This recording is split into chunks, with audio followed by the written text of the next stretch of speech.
All right, let's dive right in. Today, we are deconstructing the mind of Paul Graham, who is, without a doubt, one of Silicon Valley's most important thinkers. But we're not just going to list his wins. No, we're going to build his entire idea tree from the roots all the way up to see how genius is actually put together. So, where do you think groundbreaking ideas really come from? Is it some flash of lightning, a sudden eureka moment? Well, for Paul Graham, the story starts somewhere totally different. It starts with a pretty spectacular failure. And that, right there, is the heart of what we're talking about today.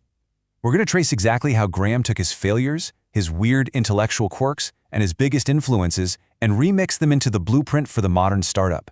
It's a story of creative alchemy, really. They don't just appear out of thin air, right?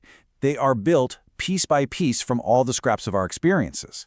So, together, we're going to build Paul Graham's creative family tree to see exactly how an idea that literally changed the world was born.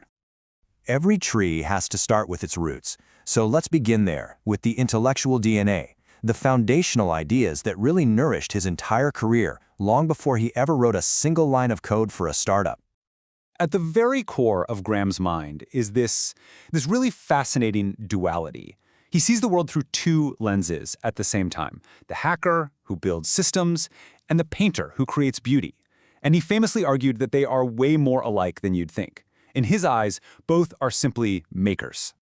And you can see his mental toolkit laid out right here. This is what I call his intellectual trinity. From his dad, a nuclear physicist, he got systems thinking, this ability to see the world as an interconnected machine. Then, from studying philosophy at Cornell, he learned first principles thinking, the power to question everything and rebuild ideas from the ground up. And finally, from art school in Florence, he developed a taste for beauty and design, learning that elegance isn't just a bonus, it's absolutely crucial, even in software. Okay, so we've got the roots planted. Now let's move to the first major branch on his idea tree. And it's a bit of a twisted one, born from a big, painful failure. So back in 1995, fresh out of his art studies, he tried to mash his passions together. He started a company called Artix to put art galleries online. Seemed like a brilliant idea, right? But it was a total flop.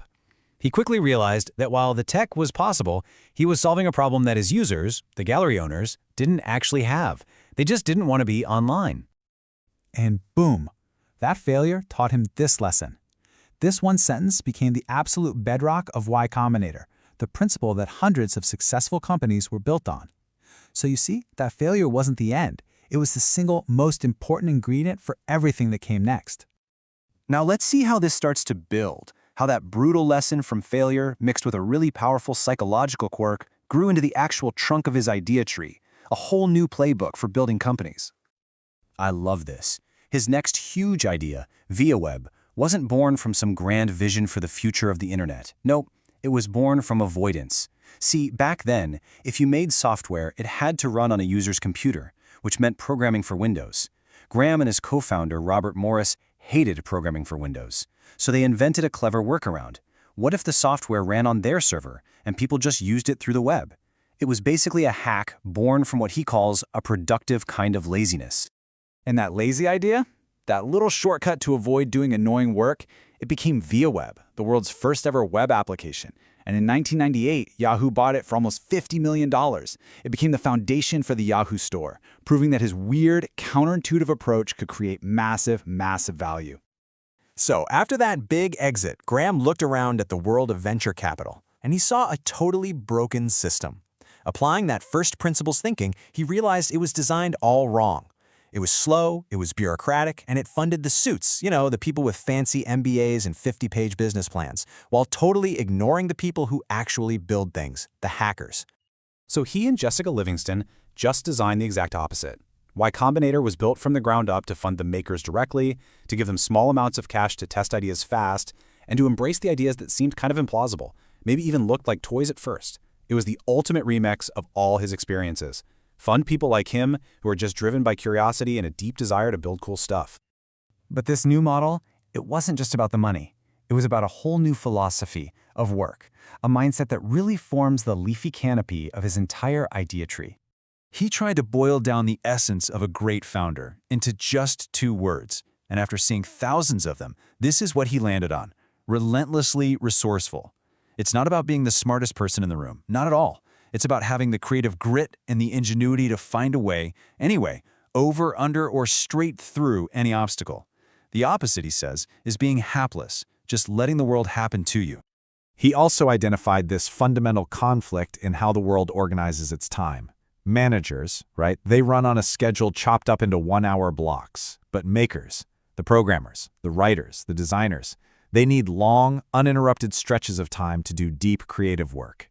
He argued that one of the most important jobs of a startup is to protect that maker's schedule, no matter what.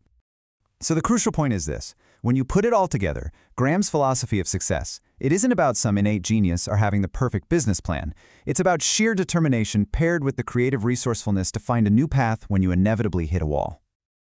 And there it is, Paul Graham's completed idea tree. You can see how every root, every broken branch, every personal quirk, it all connects to form this powerful, cohesive whole. So now, let's break it down so you can start thinking about your own. This right here is Paul Graham's creative DNA. It's this unique combination of physics, philosophy, and art, fueled by a productive kind of laziness and forged in the fire of failure. And the real takeaway here isn't just about him. It's that your own weird mix of experiences and personality traits, that's your greatest creative asset. So, that leaves us with one final question for you. What are the roots of your idea tree? What failures have taught you your most valuable lessons? And what unique quirks could you reframe and turn into your greatest strengths? Start mapping your own genealogy of ideas, because you might just be surprised by the genius that you're capable of building.